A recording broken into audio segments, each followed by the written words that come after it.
Play ball! If they don't win, it's a shame. It's 1, 2, they fight you out of the old game. What's going on, guys? Welcome to episode 14, season 2, Tito Talking Tribe.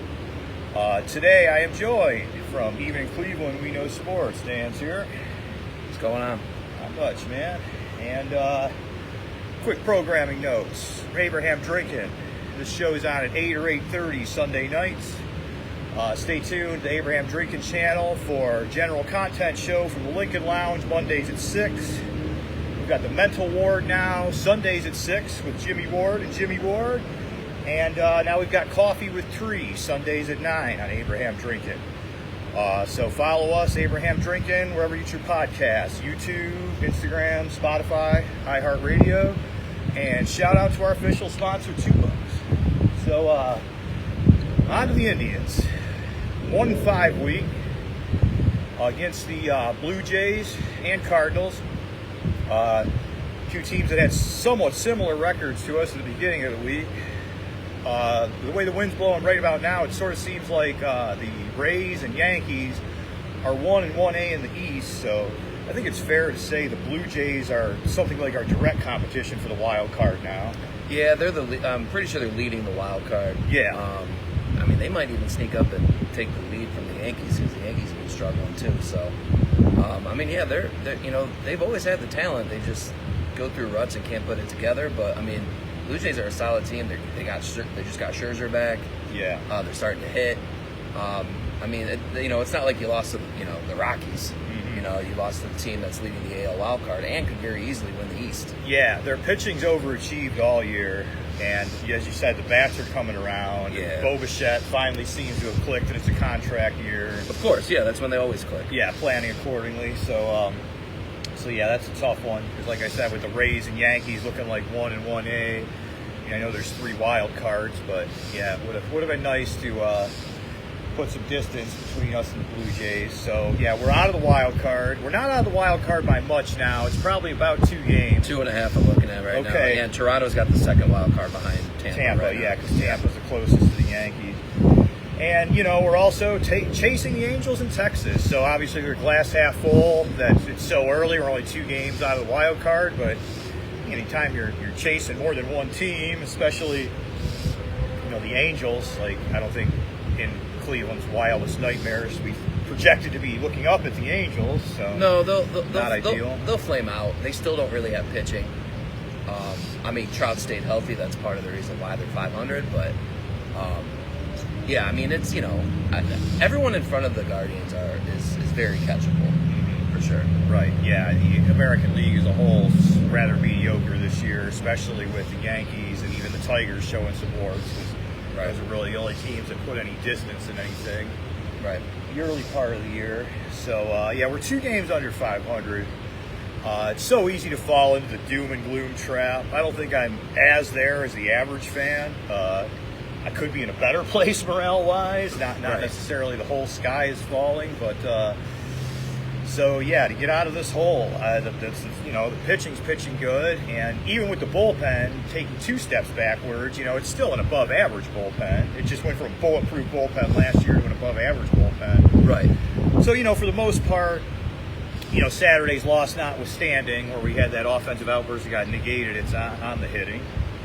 And we talked a little bit right before we set up and went live about how we're sort of, just with roster construction, kind of prisoners to the sparse right-handed bat options we have. Right, exactly.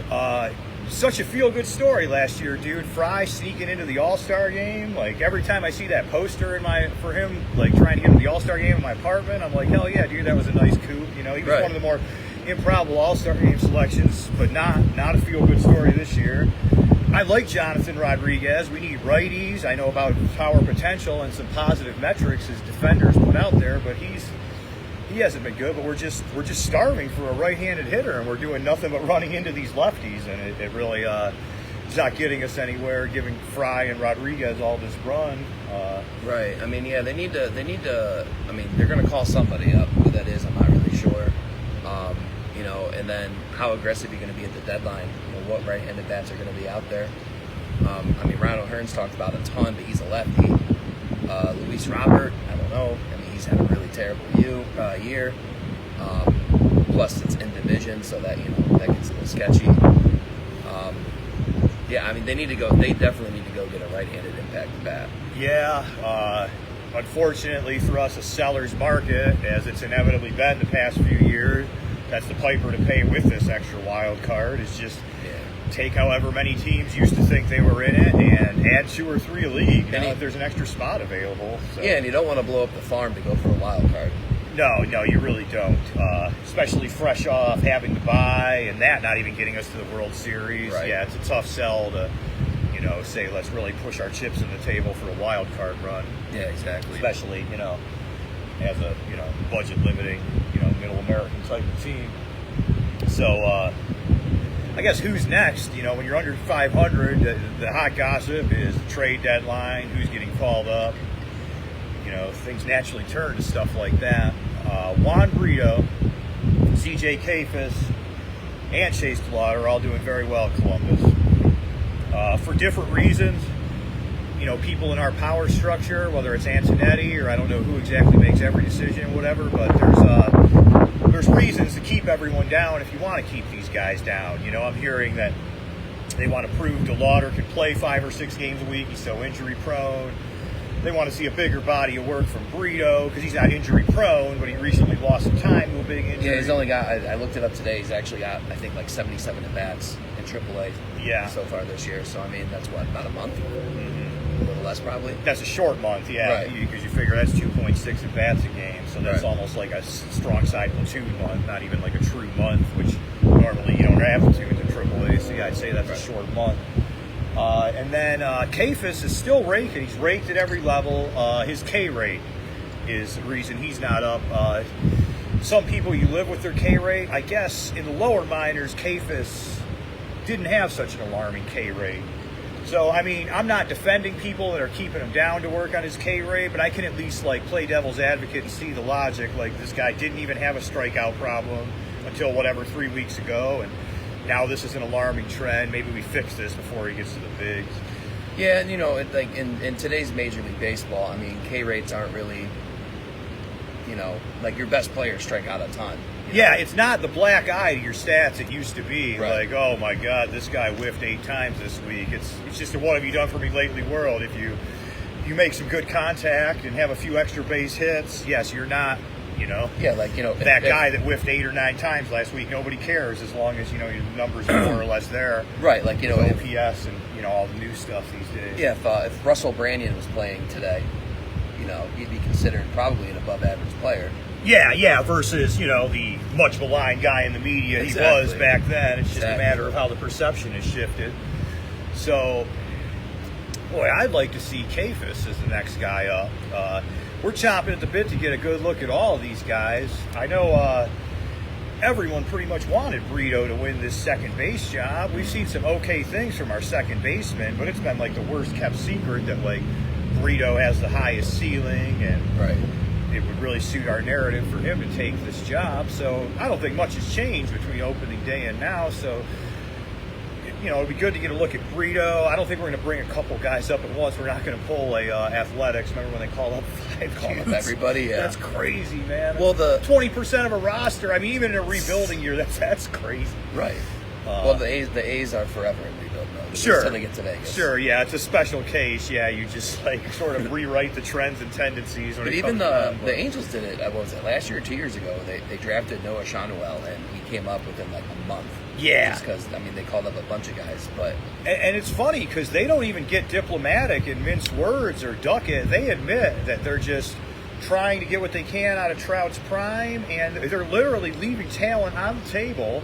And they're very forthright about this just for the sake of who they think they can fast track to the big leagues more. And so far that hasn't worked. I mean, I guess they have made their way to a plucky 500 start this year, but like you said, for a number of reasons, it might not be sustainable. They don't really have any pitching. Their manager's been forced to leave. So, I guess the jury's still out on the Angels' 25 season, but for the most part so far, it's pretty safe to say that hasn't worked out for them, like leaving talent on the table just to like zero in on who they can bring to the big leagues faster. Right, and then, when a couple years ago, they half-assed tried to save Ohtani.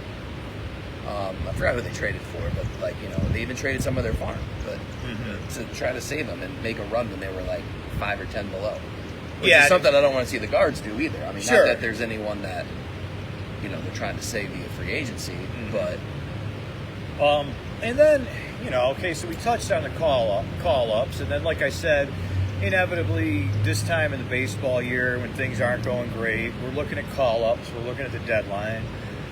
Pivoting to the deadline, one thing to keep on the radar, seller's market, not a ton of right-handed bats. Maybe with Seawald being a bust and our bullpen taking a step back, I could see us adding an affordable bullpen guy.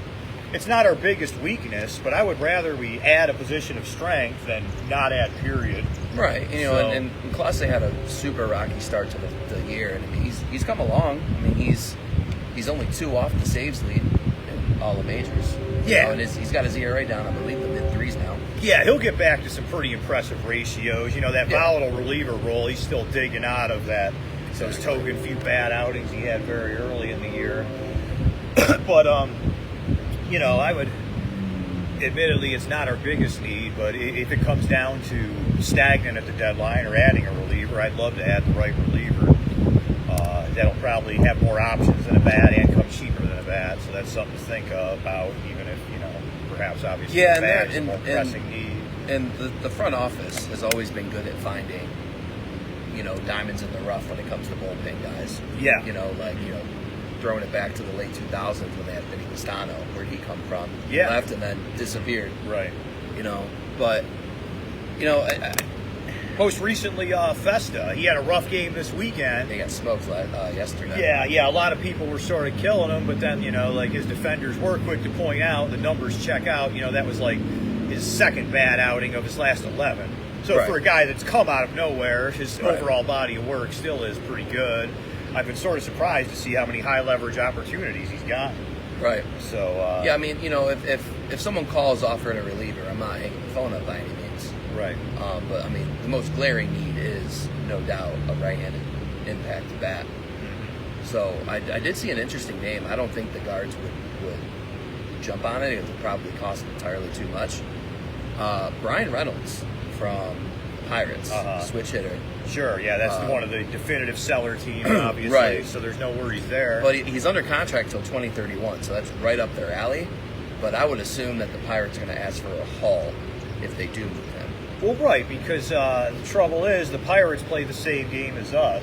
So a controllable, affordable talent like that's as big a trophy to them as it is to us. So, yeah, I mean, they'd listen. They're selling. I'm sure the pressure's on to do something.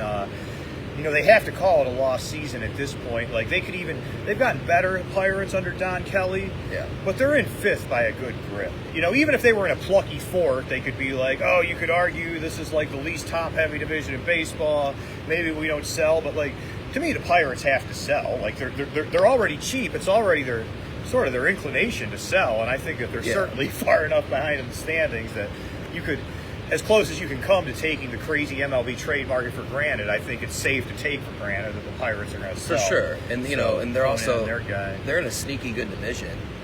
I mean, 4 of the 5 teams in the NL Central are above 500. Right. So, I mean, you got a lot of catch up to do at that point because, I mean, I believe the Reds are in 4th, I believe, and I think they're almost 10 behind the Reds.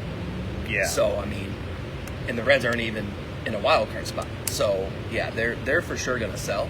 Yeah. How aggressive do they get? Because, there's already been the mumblings around schemes and what they do there.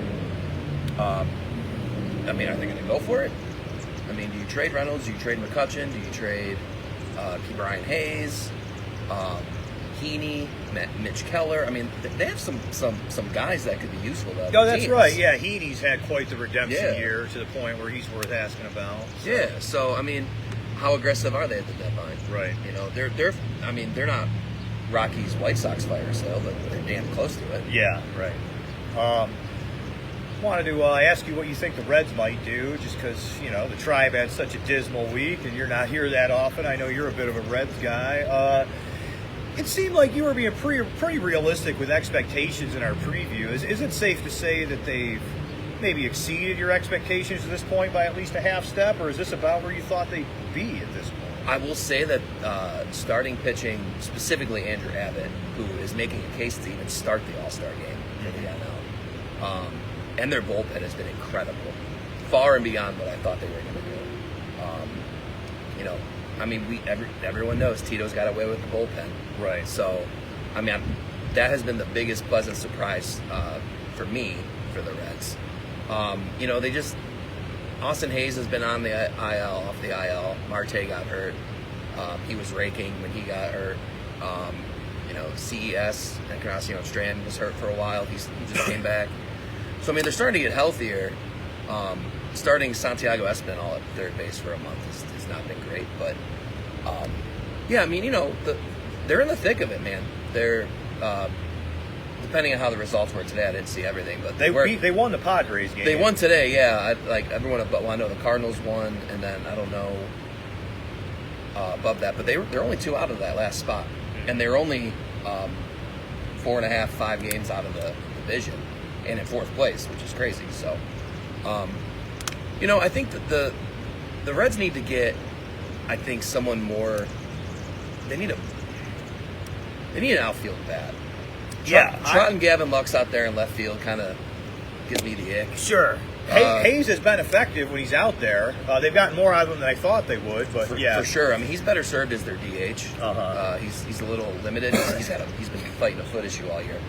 So trotting him out there. They kind of rotate. Well, Jake Fraley just went on the IL, but Will Benson's been out there. I don't mind him out there. Yeah, he had the go-ahead RBI today, I think. He hit the walk-off. Yeah, he was 3 for 4 today.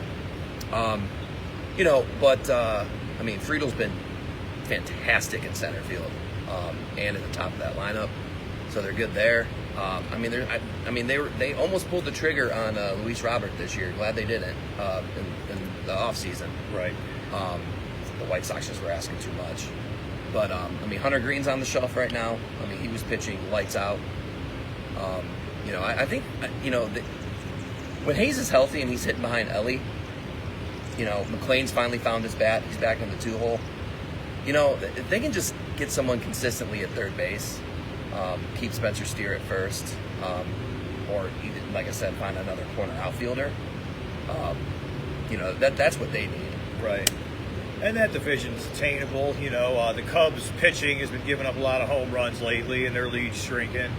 The Brewers lost a great all-around shortstop and didn't really add anything this offseason. The Cardinals were just sort of stuck in limbo, sort of half-heartedly wanted to sell and then just ran it back just because, I don't know, whether they just couldn't find a good trade partner or just didn't try that hard. So, it's all there for them. Like I said, Austin Hayes and a few people I was kind of critical with about the Reds, like skeptical of them making a run in the preseason show.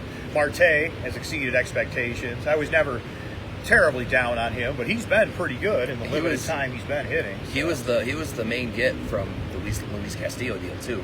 Right. It just took a while. He got suspended last year for PEDs. Okay. So that hurt. Yeah. They kind of rushed him back. He wasn't ready. And he was finally starting to hit the ball, and then got hurt. He's rehabbing now. He should be back the next week or so. Probably just after the All-Star break. Yeah, soon enough, especially with the All-Star break coming. Yeah, they need another consistent bat. What they've gotten out of Trevino too at the backup catcher. Stevenson was out for the first month and a half, but Trevino's he's like hitting 290. He's been. They traded Fernando Cruz for him to the Yankees. So that was an underlooked off-season move as well for them, but yeah, they can make a run at it. I'm still cautiously optimistic with the Reds. I wanted to I wanted to touch on.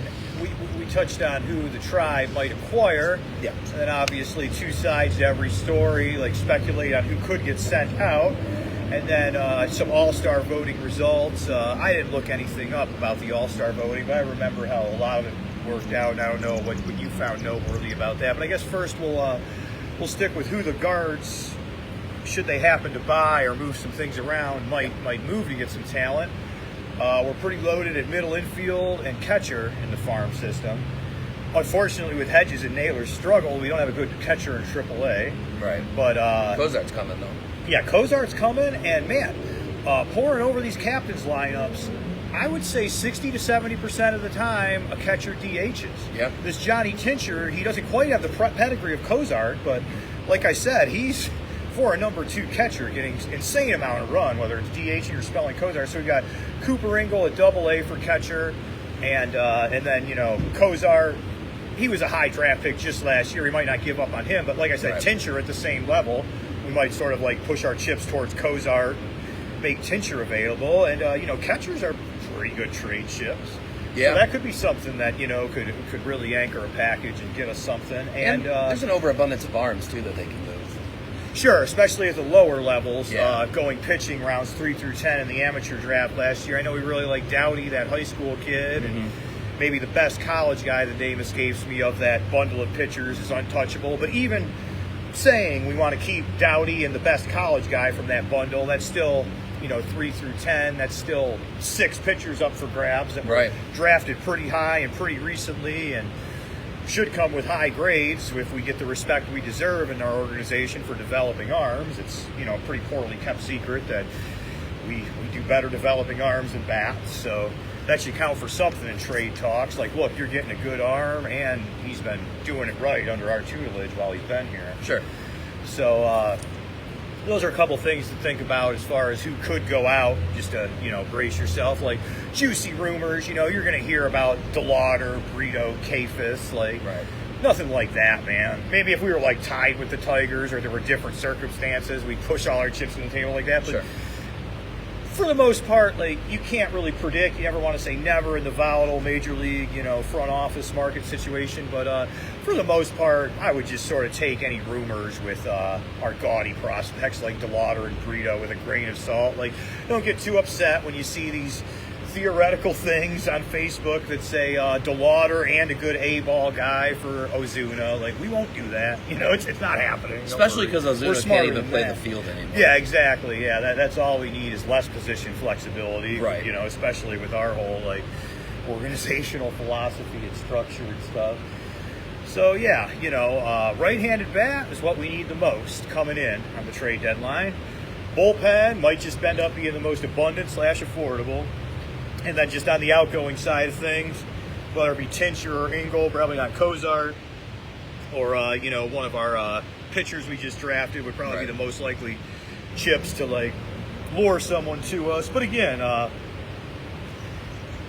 would say it's fair to say we sell more than we buy. Well, then And we're not in the best position, so by no means take for granted that we're even going to make a small purchase. I'm just speculating on how it may go should we treat ourselves to a small purchase. And then another wrinkle is how bad Arias got hurt today. It's an ankle. It might be a sprain, so it could be a couple weeks. But it wasn't as scary as it looks, because I guess he had to go cart it off. So That's people what I'm worry saying. about a break or something. Well, so he dodged that. Seemingly, he might still need some secondary medical evaluations. Well, he's got the MRI tomorrow. Okay, but that will be the telltale there. Right, but initially it wasn't the worst news. They didn't find a god awful break or anything. Before we get to the All-Star game, I think we got a comment from Josh. I see both of you lost your tripod. Yeah, the ongoing tripod joke. Yeah, I know, Josh. Leading me. What are you going to do? By the letter of the law, that's baby Huey, but it is a tripod. It's holding things up. It's just not the tallest drink of water. It does what it needs to do. Yeah, that's it. Well, that's good. At least he's not telling us, speaking of clickbait, that we just traded Brito or DeLauder or something stupid. But, that would be a troll move by him. That wouldn't surprise me. Totally, yeah. And, with how bad a week we'd have, I might be more inclined to believe it than I usually would. Of course, the cherry on top. Right. But, I don't know. It's a grind being a Major League Baseball fan. I would say I'm easily below 5 on a scale of 1 to 10 on the optimism. Call me a 4.2. But a lot could change in a season. If you're at a 4.2 confidence at the halfway point, that can elevate to a 6 or 7 with a hot month or two. And I'm a little hotter on the guards, I think, than you are. So a couple things I jotted down was their expected win-loss is actually 36 and 46. Okay. So by stats and however they figure that stat out. they should be 36 and 46. Okay, so they've treaded water, if you will, and weathered the storm Right. pretty well. It could be worse. They could be way below 500 instead of right below it. Their next three series are Cubs, Tigers, Astros, but then they go White Sox, Rockies. It was 5 series in a row with teams like Late July is incredibly soft. Yeah, so and with the bonus of a rejuvenating All-Star break and then a nice soft schedule. exactly. So and let's call it what it is. There's going to be only one All-Star on this team. Yeah, Juan's at an even 300. Yeah, you're right. It's I think that you're being a bit wishful to even think Juan has a 50-50 chance. Juan, he made the nomination round, so he technically is in the mix. But, he might, yeah. But he's in there. Baez, the Tigers are voting well. Baez is in there. He's having that resurgence. Again, broken record with the Tigers voting well. Riley Green's in that final four. And then you got to remember, there's only 2 votes up for grabs because in the format, Aaron Judge got the auto top voter guy. So it is Baez, Green, Juan, and the 4th guy escapes me, but he's a guy who's going to garner as much voting attention as Juan. It must be Trout, but either way, it's got to be. Yeah, whoever the 4th guy is, he's going to be a formidable obstacle to Juan too. And yeah, if he doesn't win that vote, which I don't think he will, I don't think that he'll back his way in like the reserve nomination phase. So yeah, it's 5 last year, and yeah, it's almost a given that it's just going to be Ramirez this year. So that sucks because last year we spoke of the improbable Fry. I'm gonna let you go again. That's why I can't see it. Ramirez, Clase. So yeah, last year 5 guys, man. I'm forgetting the 5th guy. Ramirez, Clase, Fry, Juan. Would you recall who our 5th guy is? We snuck 5 guys in, and it must have been Bybee. I can't. No, really think was it Jimenez?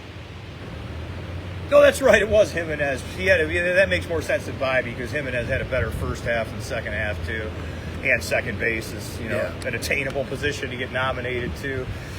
It's crazy, dude. Actually, rewind to like 3 weeks ago, and in this brave new world, instead of batting average, you notice they list OPS on the All-Star ballot. And WAR's another one. Yeah. Well, not on the ballot, but that's another one that everyone throws around. The day the ballot dropped, Schneemann was the top OPS at second base.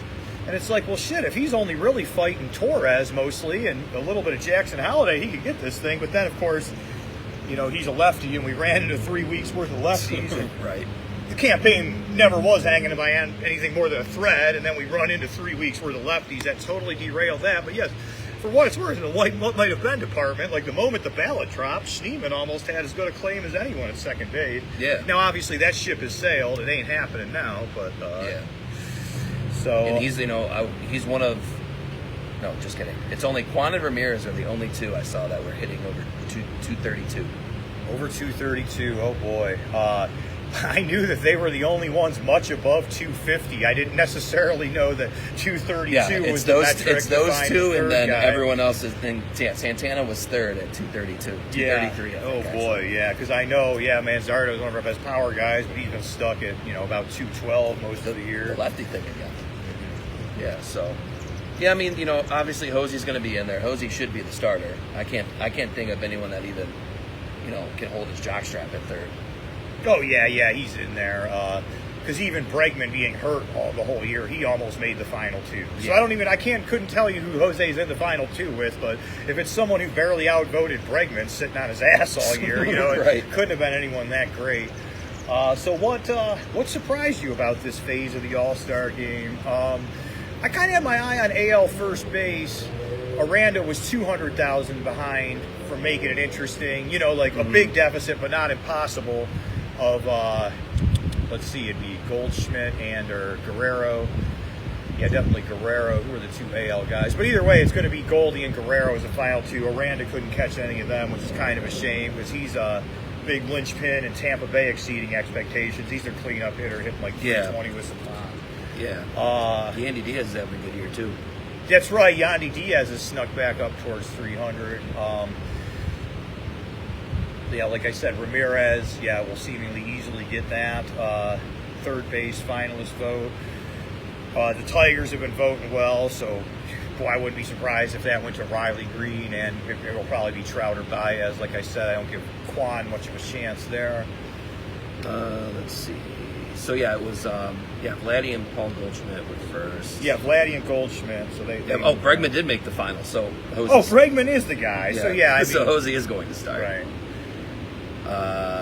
Jacob Wilson getting more than Bobby Witt. That's was. it. AL shortstop. You know, I voted for. I'm a big Witt guy. I don't know if you remember in our baseball show, I said like, let's have the guards make a big run this year because maybe this will be the only year of the next 10 years Witt isn't the best player in baseball. But man, at the same time, Wilson's been such a barnstormer. That's it. I was drawing a blank. That to me is the hottest battle is who deserves it at AL. And it's crazy because down year from Gunnar Henderson. Yeah. So looking ahead, you would assume that Gunnar Henderson's going to enter that chat. So it's like if Wilson's the real deal, like moving forward, like that's going to be like the premier score is who gets the AL shortstop gig between Witt, Wilson. Yeah, I mean, a little something for everybody, you know, because Witt's like the all-around five-tool guy, and then Wilson's just like the hitting savant, like doesn't even like to take pitches and hits like 360 anyway. Yeah, I picked Bobby Witt to win the AL MVP in our preview show. Right. So I mean, obviously, I'm high on him. But yeah, Jacob Wilson came out of nowhere. Josh picked Jacob Wilson for Rookie of the Year. Yeah, he had the good Rookie of the Year pick because I picked Kumar Rocker, and he's had a couple of good moments, but he's not even like on the short list by now. I had Jackson Jobe, who's just had Tommy John. So yeah, right. So yeah, you're just medically ineligible. And I took Dylan Cruz, and he's been on the IL, and he was stinking before that. So. I know. Yeah, I had to just go to chalk with Dylan Cruz because I had Gerard Encarnacion, and then he broke his hand. Yeah. But so AL shortstop's intriguing. Man, I hope Wilson gets it this year. I'd say it's a toss-up between him and Witt, just because. Yeah, Wilson's like trendy and stuff, but I just can't imagine the Athletics are voting well with their like market size and gypsy stat. You know what I mean? Right. So it's almost like Wilson has to be 15% better just to win the vote, just based on like how these votes work and shit. So that'll be a really interesting one. He'll be the A's representative, no doubt. Mm-hmm. Hopefully he starts. But yeah, I think if it's just between him and Bobby Witt, I'm thinking Bobby Witt might take it because, you know, it's the thing I hate about this whole new voting thing. I think they should do more like NBA where it's 50% fans, 50% players and coaches. Mm-hmm. But like, you know, I don't know. It bothers me because like Goldschmidt is not one of the two best first basemen in the AL. The one thing that really the two that set me off. One's not going to be a surprise, but the one was DH where Ben Bryce got in over Brent Rooker. Yeah. Like, what? Why? Yeah, especially with Stanton back, Bryce is almost the platoon guy now. So, right. Yeah, that's not very fair to Brent because I know Brent's numbers are more or less where he wants them to be by exactly. now. Then head to that bandbox of a ballpark. The one that got me though was NL shortstop, where Ellie came in third but didn't even sniff where Mookie Betts and a very Lindor distant third. I saw that. Yeah. So I agree with Lindor, but Mookie Betts is not having that great of a season. Right. Specifically Mookie Betts by his is the standard. classic fan voting argument, like coaching on his pedigree. Exactly. He's not even a shortstop. I mean, he's a shortstop now, but like, yeah. So. You know, he's second, short, and outfield. Yeah, that's strictly because he's a Dodger, and. Yeah, Ellie's so exciting. He'd have a fighting chance winning that runoff vote with Lindor, I think, but we don't get to find that out because, he doesn't even make it to that next tier. Yeah, I think he was like 500,000 behind. Yeah, because I think that he ended up with about 500,000 with Lindor and Betts eking into the seven figures. So yeah, I mean, I agree with Lindor, no doubt. Mm-hmm. I think the two best shortstops in the NL are Lindor and Ellie. Another one was third base. Who got snubbed? I saw something. Because Muncy got in. Oh, Suarez. Inuano Suarez. Yeah, he's had a 4 home run game, a 3 home run game. Incredible year. He's put on some power clinics. But he's not in the final vote. He's actually, speaking of the deadline with general MLB talk, pretty much the hottest hitter being talked about. He's being tossed around. So all due respect to him, like he's not chop liver, but that shows what a seller's market is because we are not talking about like a Frank Thomas or a Mark McGwire. We're talking about Eugenio Suarez as like the gourmet bat available. So like if that isn't just the poster child for what a seller's market it is. But I'd like to see the Tribe, hopefully wind blowing out at Wrigley. It's a good chance to get our power going. The wind's been blowing out at Wrigley. The Cubs pitchers have been giving up some dingers. The weather's heating up. So hopefully get the power going and maybe join Manzardo and Ramirez in that double-digit dinger club. It's about that time of year where we're ready to have a third and heaven forbid fourth guy with that distinction. And I'd really like Logan Allen to continue to make it at least a discussion who loses their job with Bieber. Yeah. Because, because of money, Bybee stays. Pedigree, probably Gavin Williams is bulletproof. What we invested for Ortiz, like the Gold Glove second baseman, he's probably bulletproof. So it comes down to Ciccone or Allen, and yeah, let's hope Allen makes this hard, because right now Ciccone certainly doesn't deserve to lose his job. It could be. I mean, so Allen's got some work to do to make this a tough decision. Obviously, we want this to be a tough decision. We don't want to be circling our calendar like we are kicking Logan Allen's ass to the curb the moment Bieber gets back. Or we want a healthy competition and to have to think about who loses their job or even when Bieber gets back. Yeah, even Ben Lively, though. I mean, you can move him back to the bullpen. Well, Lively's out for the year, I think. Oh, you're right. Yeah. Sorry. You're right. Yeah. But yeah, I mean, it's. Yeah, I mean, it'll be interesting. I don't know I haven't seen how close Bieber actually is. I mean, yeah, he's close enough. It's a long, winding road for Tommy John rehab. I know he still needs multiple minor league starts. Yeah. But if I'm not mistaken, he is at the threshold of where said minor league starts are going to happen. Right. So even if it's 3 starts, every 5th day, that still puts him at not much more than a long 2 weeks away. So soon enough, that's something we have to think about. And if we had to make this decision right now, being a lefty wouldn't save Logan Allen. I'd say Logan Allen loses his job. He's been plucky, but it's just, if really the only 2 people we consider demoting are him and Ciccone, certainly Ciccone's been that tick above Allen, where he wins that discussion unless that narrative changes quickly in the next couple of weeks. Yeah, and it also, comes down to options as well. Who's got more options left, because you got to play that game as well. Yeah. You don't want to blow an option and then, call someone back up. And, without doing the research, you bring up a good point, because I don't have the facts in front of me of options left, but I would be 85% sure that we have more play with Ciccone than Allen. Because I know we've already used Allen like a yo-yo, whereas Ciccone took the traditional path in Arizona. He had his one failed big league stint and got sent back down. Right. So with options coming into play, Ciccone might just have to fall on the sword. Look, you've been better than Allen, but yes, just logistically, Allen's out of options, and you haven't been so much better than him. We're DFAing Allen. So, even run a 6-man. Yeah. I mean, it's not ideal, but I mean, it's also on the table. That crossed my mind, because, why wouldn't it, with Logan Allen more or less pulling his weight? But man, you really need a workhorse to run a 6-man. And the trouble is, who would normally be our workhorse? Bieber. And that's not a hat we want him to wear the moment he comes back from Tommy John. Sure. To me, especially the old school in me, you really only get your pound of flesh money's worth out of a 6-man if you're beating 1 or 2 guys like a rented mule for 7 innings, unless their start's just horrendous, Right. And I don't really know that we have a guy that we can say hell or high water, he's falling on the sword and going 7 innings right at this stage of the game. So that to me makes me, you got to consider everything, especially with just in general, with how the Tribe and Guardians have to come up with weird aggressive approaches to compete. So Right. I guess you can't rule that out, but in a vacuum, right at the moment, I'm not crazy about a 6-man rotation. No. But we'll see, because if we even talk about it, that means Logan Allen's pitching good. So Exactly. right, so that would it, not be an unpleasant discussion to hear. I think closer to Bieber. I think it's discussed. I think it's unlikely. Right. But I think you at least put it on the table and say, pros and cons.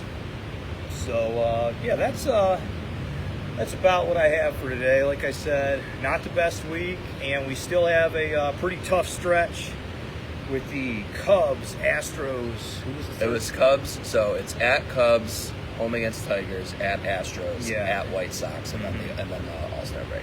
Yeah, for what it's worth, we played the Tigers well this year.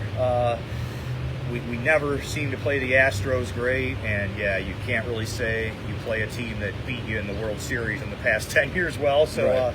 Boy, we play the Tigers well, and obviously the Tigers are very relevant in our division. So yeah, it's going to be huge to do some real damage against the Tigers and find a way to at least, I would say, to keep our head above water. You know, win the Tigers series and find a way to win one of the other series. I was going to say minimum 2 out of 3 from the Tigers. Yeah, minimum. Yep, and then just find a way to win one of the other series, and then whatever. Ideally, the Astros are in our league, so the dream scenario would be to win the Astros and Tigers series, and I suppose you live with the Cubs, especially with their record taking 2 out of 3 from us. But right. That's a tall order, you know. That's we need to go above 500 against 3 damn good teams to win 2 series, especially the 2 series we want. And we're not playing our best ball. We're facing some good competition. So, I mean, I think if you go 5-4 in that 9-game stretch, you're good. If two of those 5 are the Tigers. Sure. Yep. Yeah, and then you just find a way to get a few more wins in that stretch. And that one before the All-Star break with the White Sox is a 4-gamer. Nice. So you got to take advantage of that one. Mm-hmm. And then, too, man, those 4-game series against bad teams are tough because it's hard to beat anyone 3 out of 4 times. And then obviously it's a failure if you split against someone as bad as the White Sox. So got to find a way to take 3 out of 4 from the White Sox, but hopefully that'll be a nice thing to build some momentum and get us on a high note. And we'll be nice and rested for the break because, as we said before, the team had the courtesy of downshifting from 5 to 1 dudes going to the game this year, right? Which, yes, isn't the best for our reputation and our fans, but on the bright side, everyone but Jose will get a nice, healthy break. And, yeah, man, I don't know. Just as far as final thoughts, like, get pissed, be frustrated. We're 2 games under 500. It's not sunshine and rainbows, but, you know, we're not cooked yet. There is some talent here. There's some reinforcements coming. Don't forget John Means, too. He's no Bieber. He won't be ready as soon as Bieber, but that is something down the line. Yeah, so for sure. You know, and like I said, you know, they had a brutal start with the schedule. Yeah. So, I mean, it gets a lot easier coming out of the All-Star break. Yeah, so got to take advantage of all those. 2 out of 3 minimum out of all of those series. Yeah. You're right back in it. Like I said, you're 2.5 out of the wild card. I mean, October baseball is you know, on the table. Right. It's not, you know, you're not far and out. I mean, if you can somehow, some way sneak to maybe get to, but it's 7, 8 of the Tigers before the break, you got a fighting shot there too. But you know, yeah, the Royals are really failing, and it seems like the Twins are doing their collapse early. The Twins are Jekyll and Hyde. Yeah, they started what, like 3-10, and then they ripped off like 10, 11 and yeah, they had that like 18-1 stretch. Yeah, so yeah, they're just so hot and cold. Yeah. They're just so inconsistent that you can't really, you know, count on them to do anything. So at least we are seemingly only going to be chasing one team in the division. It's just the trouble is we're not that close to them right now. So right. But I don't know. You got anything else for last words or anything? I think we'll sign off. And thanks for tuning in, guys. Abraham Drinking. Shout out to our sponsor, $2. Catch Dan with Even in Cleveland. You guys do a lot of Tuesday night shows. Every Tuesday night, yeah. Tuesday and if nights. there's any special events that we can get our hands on some credentials, we'll do that as well. But yeah, Tuesday nights, typically around 8 o'clock.